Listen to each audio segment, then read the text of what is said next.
Bonsoir, ravi de vous retrouver. C'est parti pour les ADD, aléas du direct, votre émission de proximité en ce mardi, en ce mercredi pour les rediffs. Le programme ce soir, on ira dans la petite Venise du Languedoc avec Yves Montranchant, qui est le directeur de la scène nationale de Sète et du bassin de Thau. Pour nous parler de la programmation, il n'y a pas que du théâtre, justement, à Sète, il y a pas mal de choses. Il y aura notamment Pierre Richard, et c'est un bel événement. Et c'est ce week-end, et on en parlera dans un instant. Nous allons voir également Le Passager, qui est un court-métrage de 11 minutes 40, tourné au printemps 2013. Derrière sa caméra, pour lui, c'est une première en tant que réalisateur, alors qu'il bosse d'habitude dans le ciné. C'est Sébastien. Bonsoir Sébastien. Bonsoir. Réalisateur tout neuf. Oui. Nicolas, bonsoir. Bonsoir, ça va? Ça va et toi? Ça va, est-ce que ça va? Alors l'actu chez toi, il y a la chronique ciné et surtout dans ce court-métrage avec Sébastien. Voilà, c'est honteux. Je crois que je joue dedans. Il a pris en tout cas les trucs où j'étais le moins mauvais, je crois. Hein. C'est ça que t'as fait, hein, en fait, non? Non, pas du tout. Non, j'ai pris le pire. Il a pris le pire. Et le meilleur pour les chroniques ciné, le meilleur avec le retour des trois frères, Julien, s'il te plaît. Le retour des trois frères. Le retour, ça sort cette semaine. La Belle et la Bête aussi avec Vincent Cassel. On regardera quelques extraits. Et on aura le Montpellier d'animation. Et puis Fiston aussi, avant-première. Et la chronique Gypsy aussi avec nous. Bien Comment sûr. ça va? Impeccable. Ça va Franck? Super. Pile à l'heure, pile poil. Pile à avec l'heure ton invité avec Jérémy Espinas, Ritano Poeta. Ritano Poeta qu'on peut applaudir sur ce single qui s'appelle Samsara. Musique dans un instant. Elle est prête la guitare? Elle est prête. Eh bien c'est parti, on y va. C'est parti pour les ADD. Bienvenue tout le monde. Yvan qui est avec nous, qui est le directeur de la scène nationale de Sète et du bassin de Thau. C'est bien ça le terme exact? C'est parfait. Hein, c'est pas directeur tout court du théâtre. On peut dire ça aussi. Le théâtre, c'était le théâtre Molière ou c'est plus le théâtre Molière? Théâtre Molière rénové. Ouais. Rénové et aménagé, modernisé. 2 ans de travaux. 2 ans de travaux, conduits par Aglo, avec l'État, la région et le département. Et puis nous avons réouvert le théâtre au mois de novembre dernier. Alors, et ça marche très fort. Le 9 novembre. Le 9 novembre. Alors 1904, c'est le chiffre du jour, c'est la date de ce théâtre à l'italienne. D'ouverture du théâtre. Ouais. Tout à fait. Et donc théâtre à l'italienne, environ 1 millier de places. Et il y avait à l'origine 1400 places avec le Paradis, le fameux Paradis. Aujourd'hui, on arrive à 700-800 places. Ce qui est déjà pas formidable. mal. Ouais, alors il y a 70 scènes nationales en tout, environ? 70, il y en a 4 dans notre région. Et nous sommes, nous, la plus proche de Montpellier. Beaucoup de Montpelliérains. Il y a beaucoup de Montpelliérains qui viennent dans ce théâtre. Alors là, la programmation, elle est quand même très variée, très éclectique. Il n'y a pas que du théâtre. Tout à fait. Elle est pluridisciplinaire. Théâtre, musique, danse, cirque, lyrique, musique classique, musique actuelle. Voilà, un peu tout. Un panorama de l'actualité artistique nationale et internationale. Croisement, justement, vous en faites souvent, vous mélangez les genres. Tout à fait, c'est une volonté et une ambition et ça marche très très bien. Les gens aiment bien aller voir différents langages, voir des croisements de langage. Alors ça donne de quoi? Du cirque avec du théâtre? Ça donne quoi? Ouais, ça donne. Il y avait Fanny Contenson qui était venue il n'y a pas très longtemps. Oui, avec des musiciens classiques, avec le Quatuor Ludwig. On a des artistes de cirque, beaucoup d'artistes de cirque cohabitent avec des gens de théâtre, avec des musiciens. Voilà. Après, nous avons quelques artistes qui, eux, œuvrent dans leur répertoire habituel. Pour une belle programmation tout au long de ces prochains mois, de ces prochaines semaines, avec déjà vendredi, samedi, sur scène comme un grand Pierre Richard. Oui, Pierre Richard, c'est vraiment une marque d'affection. Vous savez que Pierre vit régulièrement dans notre région, à Gruissant. Et puis il se trouve que Pierre, il a fait les premières parties de Georges Brassens à Bobino. C'est quelque chose qu'on ne sait pas vraiment. Il a démarré ses cours d'art dramatique avec Jean Vilar également. Tout un symbole de venir à Sète. Oui, important. Et puis ça reste un monument du cinéma français et un monument des artistes français. Alors il reste de la place, c'est vendredi, samedi, c'est Pierre Richard. Un trio de musique peut-être, Yvan? Musique classique, ce sera mardi prochain? Le trio Vanderer, un des plus grands trios au monde qui viendra dans nos murs. Également un petit mot sur une compagnie chilienne que nous accueillons régulièrement. C'est une production de la maison que nous allons présenter au mois de mai prochain au Rond-Point, chez Jean-Michel Rive. C'est la compagnie Théâtre Cinéma qui vient présenter une pièce adaptée du roman de Régis Geoffrey, Histoire d'amour. Histoire d'amour, c'est une première en France. C'est une première en France. Comment elle s'appelle cette compagnie, ce spectacle? Théâtre Cinéma. Et c'est une compagnie qui travaille entre la bande dessinée, le théâtre, la musique, et c'est formidable. Il faut aller voir, d'autant plus que vous êtes programmateur au théâtre à Sète, mais vous êtes aussi producteur délégué, c'est un petit peu l'actu chez vous. Oui, j'accueille, je rencontre des artistes bien sûr en Europe et parfois en Amérique. Et puis, on conçoit toute la chaîne de fabrication d'un spectacle, de la production, donc des répétitions qui démarrent, jusqu'à ses tournées nationales ou internationales.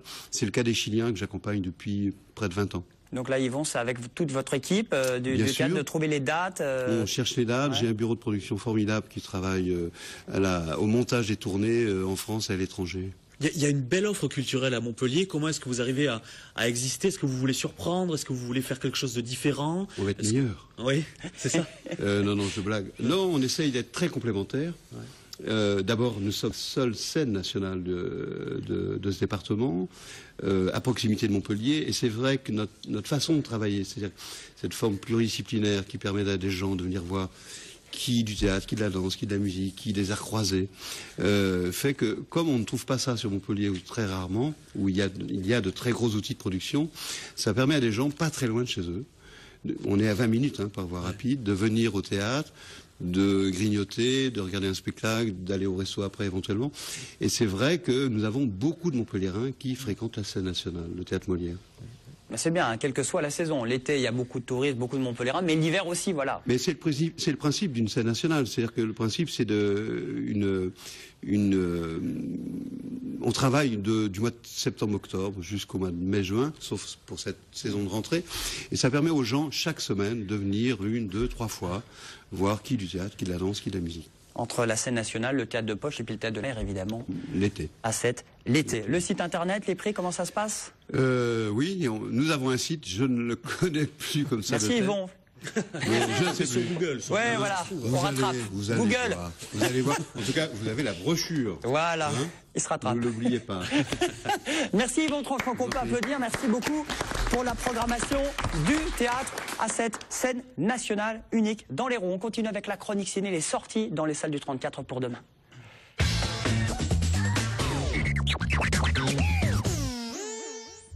Alors, le retour des trois frères au ciné, enfin on les attendait. C'est l'événement quand même dans les salles. Bah ouais, l'événement, le retour 20 ans plus tard, le deuxième volet de, allez, on y va, la comédie la plus réussie des années 90, César, du premier film, du meilleur premier film, en tout cas pour Bourdon, Légitimus et Campan. Les frères Latour sont de retour, c'est leur nom, alors orphelins de naissance et de mère inconnue toujours, et leur mère va à nouveau les réunir. La fille un peu destroy de l'un d'entre eux va arriver, alors les premières critiques sont plutôt bonnes. Espérons juste que ce soit pas comme les Bronzés 3. Souvenez-vous, on avait attendu ça depuis 30 ans. Le retour des Bronzés 3. Un peu déçu finalement. Pas été, très top. Allez vous faire un avis. En tout cas, la bande-annonce est plutôt très drôle. Je vous propose d'en regarder un extrait. Allez, on regarde un petit peu ce que ça donne. Les trois frères au ciné, dans les salles héroltaises.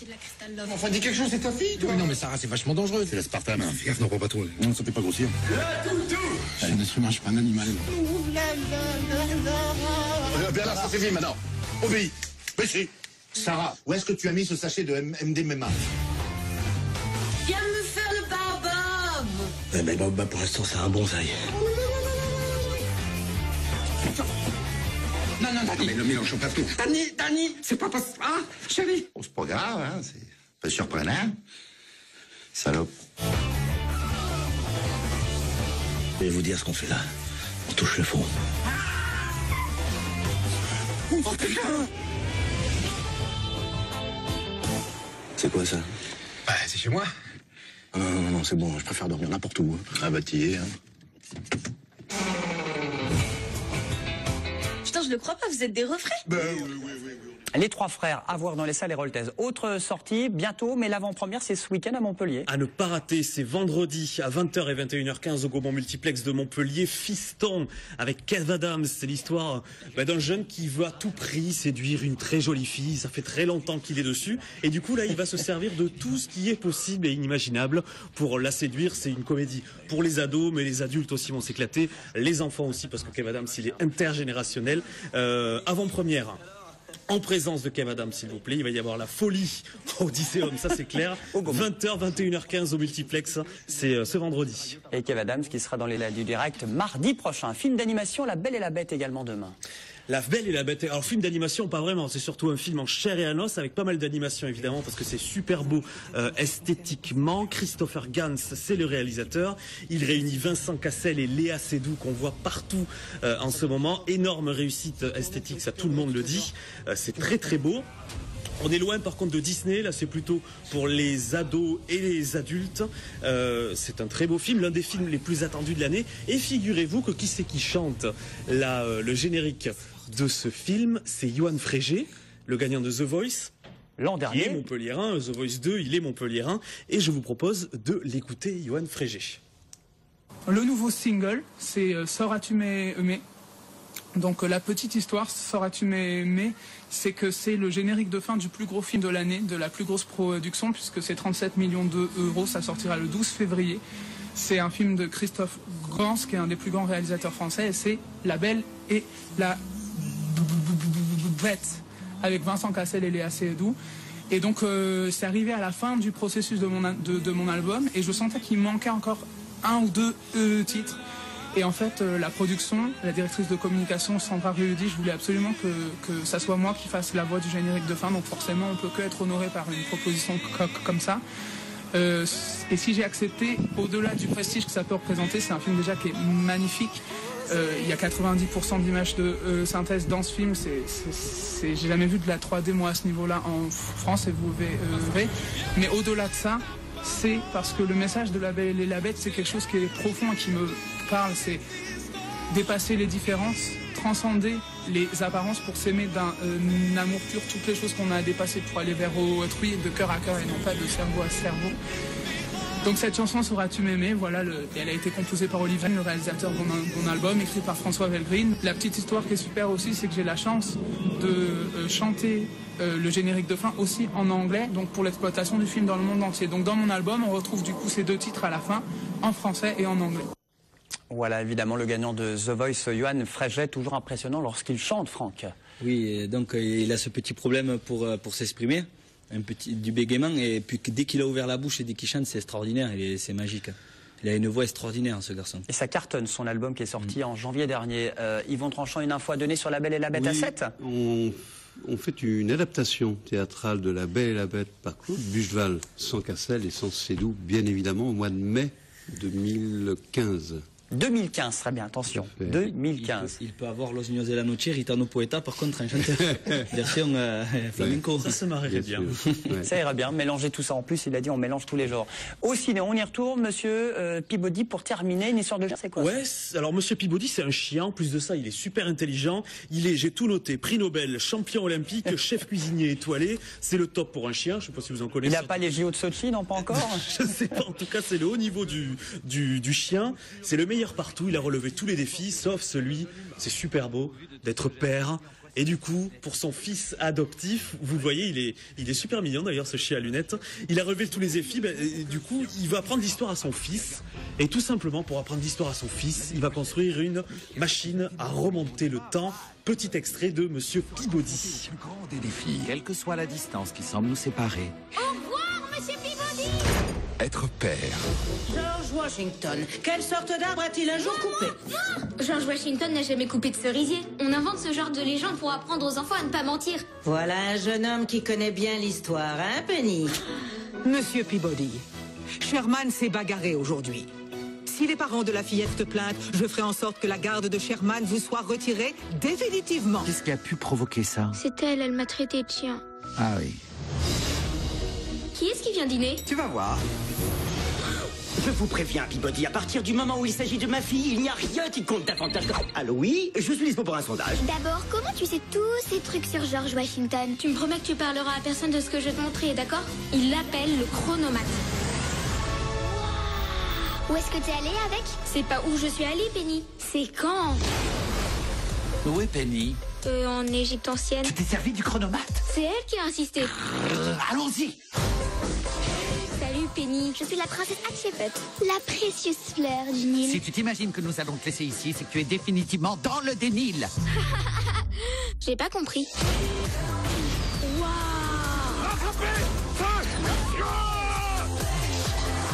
Attention, Sherman, le sol est piégé. Qui prend? Mauvais. Bateau. Celui-là paiera. Vas-y, c'est ton tour. Le bateau de rave droit Bonté divine. Monsieur Peabody et Sherman, les voyages dans le temps. Monsieur Peabody! Bravo, Sherman!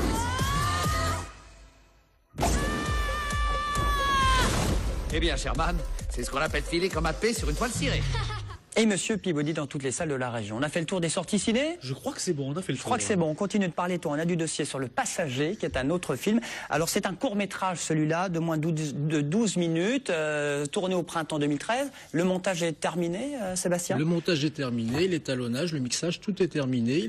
Il a déjà été projeté 2 ou 3 fois et il commence actuellement sa vie de film. Voilà. Pour vous, c'est une première, en tant que réalisateur, Sébastien, parce que vous êtes connu un petit peu dans le monde du cinéma, du moins vous le connaissez beaucoup, entre Ligne de vie, Omar m'a tué, L'Avocat, Antigone 34, bien réussi à Montpellier, tous des films régionaux. Vous étiez chargé de repérer un peu les lieux géographiques pour les tournages? Voilà, je suis repéreur dans le cinéma et l'audiovisuel, donc mon boulot c'est de trouver les décors pour les tournages. Donc je vois beaucoup de choses, je visite beaucoup de choses et du coup ça me donne toujours un tas d'idées. Alors c'est vrai que des fois c'est des idées qui sont destinées à des réalisateurs qui autres que moi, mais du coup j'en ai attrapé une au passage et c'est pour ça que j'ai réalisé le Passager, donc sur un décor que j'avais repéré pour un film. Tout à l'heure, j'ai au téléphone, il était aux eaux du Lunaret en train de repérer. Hein, je cherchais les ours pour faire une scène de... Où sont les ours? Une scène de crime, une scène de meurtre dans la fosse aux ours. Voilà. Donc, très bien. Oui, pour Candice Renoir. Ah bah, les figurants vont se régaler dans la fosse aux ours. Bon, il s'est régalé, Nicolas. Je précise simplement, parce que le hasard fait bien les choses, c'est donc là, on finit la saison 2 de Candice Renoir et on va attaquer la saison 3 prochainement. Et on va venir tourner au Théâtre Molière, qui est un très beau décor que j'avais repéré le théâtre, la version ancienne, non restaurée, qui était très jolie. La version restaurée est magnifique, ça vaut le coup, à mon avis, rien que pour les lieux, d'aller faire un tour au Théâtre Molière. Le tournage formidable. Tournage formidable. Il y a beaucoup de rapports avec le théâtre de Sète. Vous avez bien fait de venir, Yvon. Beaucoup d'actu. Vous n'avez pas tourné dans Le Passager à tout hasard? Pas encore. Sur la dans le retour du Passager, il y a un rôle qui est écrit. À 7.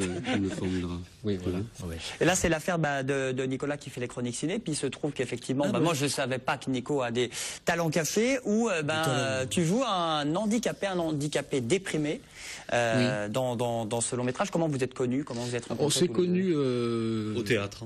Par le théâtre. Au théâtre de Sète? Non, pourquoi pas au théâtre de Sète? Non, c'était à Montpellier. On s'est connus dans une compagnie de théâtre, voilà. Ouais. Alors ça parle de quoi exactement là? Alors ça parle de quoi? Ça parle d'un monsieur. Alors au départ, j'avais écrit le rôle pour quelqu'un de plus âgé. Et quand j'ai rencontré Nicolas, je me suis dit finalement, il n'est pas très vieux, mais il est très très bien pour faire le Passager. Ça correspond à peu près. Je ferai un bon passager de fauteuil roulant. L'histoire, c'est l'histoire d'un monsieur qui est un petit peu abîmé par la vie et qui a envie de trouver une issue à sa vie. Et donc il va aller pour se suicider dans un jardin public. Ce qui n'est pas évident, d'abord parce que c'est un jardin public et qu'il y a du monde, et en plus parce qu'il est en fauteuil roulant, et finalement on se rend compte que l'handicap est invalidant, y compris pour se suicider. Voilà. Et l'idée que je voulais faire ressortir de ce film-là, c'est que dans un jardin, dans un parc public, comme aux eaux du Lunaret du reste, il y a beaucoup de passages. Passager, vous voyez le lien.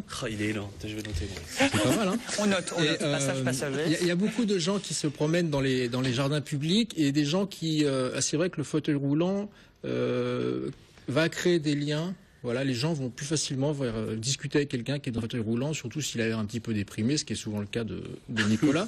Et ces gens-là, comme dans la vie courante, sans le faire exprès, vont infléchir le parcours de vie de Nicolas. Voilà. C'est-à-dire que lui, il y va avec des envies très morbides et manque de bol, il rencontre une succession de personnes, alors des gens, une femme qui promène sa poussette, et voilà, un tas de personnages qui sont là et qui, sans le faire exprès, l'empêchent de commettre l'irréparable. Mais heureusement, à la fin de la journée, il y a le gardien du parc qui vient fermer le parc. Voilà. Tout ça en 12 minutes. Et alors, ce qui doit être surprenant, impressionnant, déstabilisant, c'est de jouer le rôle d'un handicapé dans un fauteuil roulant, Nicolas. Ah oui, heureusement, pour moi, c'est la première fois que je montais sur un fauteuil roulant. C'est sûr que quand on n'a jamais mis les fesses sur un fauteuil roulant, quand on s'y met dessus, c'est vraiment, ça m'a permis de prendre conscience de ça c'est clair. Par contre, on s'est bien éclaté, parce qu'il vous le dit pas, mais il a énormément de talent, il nous a bien fait faire des trucs de malade. Moi, je me suis roulé par terre. Alors, le pire... Je me suis mis dans comment on appelle ça, une sorte de bassin qui stagnait, je pense, depuis 1992, qui n'avait jamais bougé. Là, on s'est bien éclaté sur ce truc. Mais c'est ça qui est génial avec le cours, c'est qu'on peut faire des trucs complètement barrés et qu'après, ça fonctionne plutôt bien, quoi. Et que ça fonctionne plutôt bien parce que vous avez eu le prix au Festival du cinéma chrétien, il y a quelques jours, à Montpellier. Ouais. Premier prix. Ouais. du jury et sélectionné à Cannes. Oui, alors attention, ouais, voilà, le festival à côté. Oui, T'imagines, président d'honneur du jury, Nicolas Bonzon.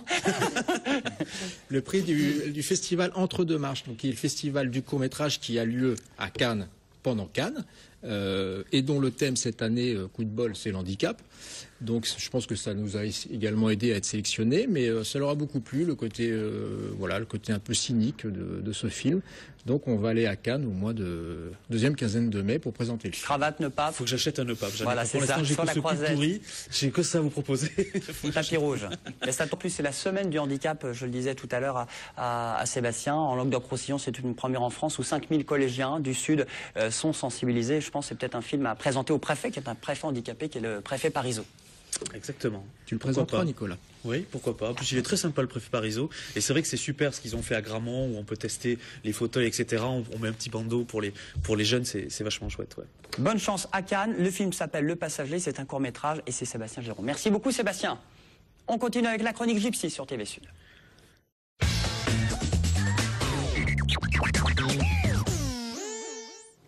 Alors mon Franck, quelques dates à nous donner, des concerts, des infos? Donc voilà, quelques dates à donner pour déjà la Saint-Valentin qui va être le 14 février à Jacou. Ne l'oubliez pas, c'est vendredi. C'est vendredi, voilà. Avec bien sûr Los Ginos de la Noche qui sont à Jacou. Et une affiche qu'on n'a pas, c'est Ritano Poeta qui se retrouve au Carthage à Palavas en même temps. Donc puis une autre soirée le week-end prochain à Pérol le 21-22 février, c'est avec Ritano Poeta, au restaurant El Duende, un petit restaurant espagnol. Ça fait 15 ans qu'ils font des soirées gypsy. C'est un des précurseurs dans le Languedoc-Roussillon. Puis après, on va parler d'un homme qui s'appelle Ricao, qui est déjà venu sur le plateau. Lui, il a deux actualités. Donc, il y en a une le samedi 1er mars à Bellegarde. L'Antre du Jacquard, c'est le 41e anniversaire. Il se produit avec ses musiciens. C'est à 22h30 avec un buffet dînatoire à 20 €. Et puis, il va se produire aussi le 8 mars à 20h à la Croix-Sainte Pomme d'Amour. Oh bah dis donc, c'est très beau tout ça. Donc oui, il faut aller le voir parce que c'est un des plus grands musiciens qu'il y a dans notre communauté. Ritano Poeta. Ritano Poeta qui est juste ici. Il est là. On peut l'applaudir déjà, Ritano. Jérémy Espinas, qui est leader du groupe Ritano Poeta. Vous avez écrit une chanson tous les deux, oui. Ritano, Los Niños, qui s'appelle Sainte Sarah. Quel emblème de votre rassemblement chaque mois de mai au Sainte-Marie-de-la-Mer. C'est bien ça. Alors ça donne quoi? Bon, on va le jouer, on va avoir de la musique gypsy. C'est sûr, il y a une guitare qui traîne, j'ai vu ça. Comment ça s'est fait tous les deux sur ce single qui est sorti? Donc il faut savoir que Jimmy, il a composé une chanson.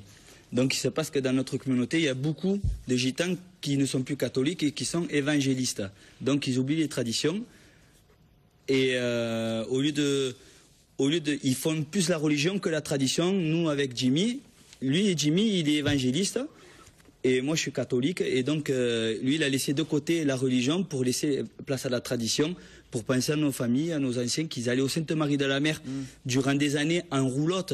À l'époque, ils faisaient des kilomètres et des kilomètres pour retrouver leur famille. Ils mettaient 3 ou 4 jours pour aller au Sainte-Marie-de-la-Mer, en passant par le bac du Sauvage. Et donc, Jimmy, il a fait une jolie chanson. Il me dit, Franck, j'ai une chanson qui s'appelle Sainte Sarah. Je sais que tu aimes ça parce que ma famille est porteur des saintes depuis 50 ans. Avec le marquis de Baroncelli. Il m'a dit, j'aimerais que tu la chantes avec moi. Et donc, c'est la chanson qu'il va interpréter. On y va? C'est parti. Allez. Sainte Sarah, le single est sorti. Ritano Poeta, le live sur TV Sud. À demain. Bonne soirée. Santa, Santa, Santa, Santa Sarah.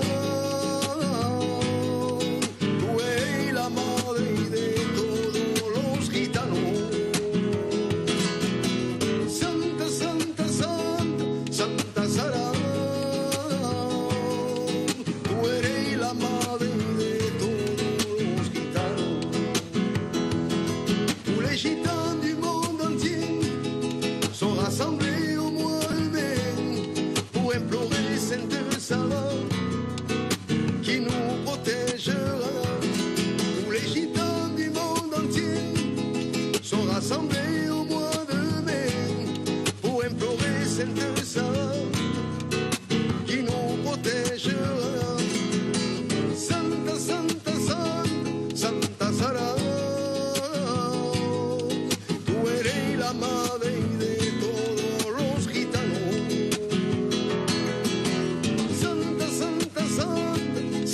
pasarán